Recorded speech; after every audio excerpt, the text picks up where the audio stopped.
Inilah ciri diabetes mulai menyerang anak bahkan balita. Pertama adalah anak itu sering buang air kecil. Normalnya frekuensi buang air kecil anak itu bisa 12 kali sehari dan menjadi 4-6 kali sehari seiring bertambahnya usia.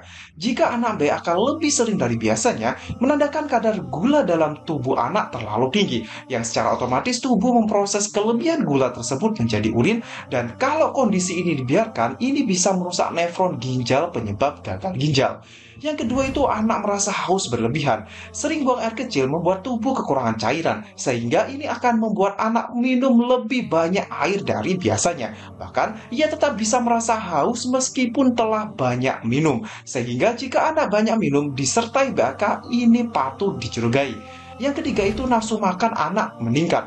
Memang melihat anak doyan makan itu membuat kita senang, tapi harus tetap waspada. Karena sedikitnya produksi insulin atau bahkan tidak produksi, membuat gula yang masuk ke dalam tubuh tidak bisa diolah menjadi energi. Kemudian hal inilah yang merangsang tubuh melalui hormon grelin untuk terus merasakan lapar lagi dan lagi. Yang keempat, berat badan anak menurun tanpa sebab yang jelas.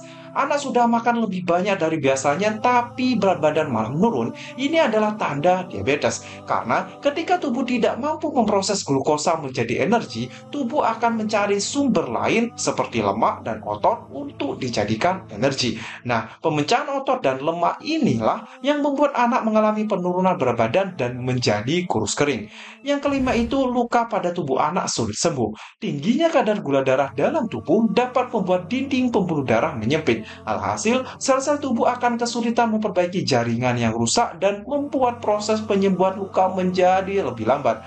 Selain penyembuhan luka terlambat, diabetes juga dapat membuat anak rentan terserang infeksi, khususnya infeksi jamur. Yang keenam itu warna kulit anak menghitam. Diabetes pada anak dapat menimbulkan gejala akanthosis nigricans, yakni perubahan warna kulit menjadi lebih gelap dan tebal, terutama di area lipatan tubuh seperti di pundak leher, paha, pergelangan tangan, dan perubahan warna kulit ini disebabkan oleh adanya resistensi insulin. Dan yang terakhir, anak tidak berenergi dan perilakunya berubah. Karena tidak berenergi akibat glukosa darah tidak maksimal menjadi energi, anak akan terlihat lelah sepanjang waktu. Perilaku mereka juga akan tidak terlihat seperti biasanya. Enggan untuk bermain, tidak fokus dalam mengerjakan sesuatu, dan tidak mampu berkonsentrasi dengan baik. Oleh karenanya, ayah, bunda, kalau ada salah satu ciri di atas yang dialami anak Anda, maka mulailah aware atau setidaknya cek kadar gula darahnya. Karena kalau terlambat, diabetes ini bisa menyebar kemana-mana. Bisa menyebabkan kebutaan, gangren, bahkan bisa berisiko serangan jantung dan stroke. Semoga kita semua terhindar dari penyakit ini, dan semoga yang sedang dalam masa pemulihan selalu diberkahkan kesehatan dan kesembuhan. Amin, amin, Allahumma amin. Sampai jumpa dan salam sehat.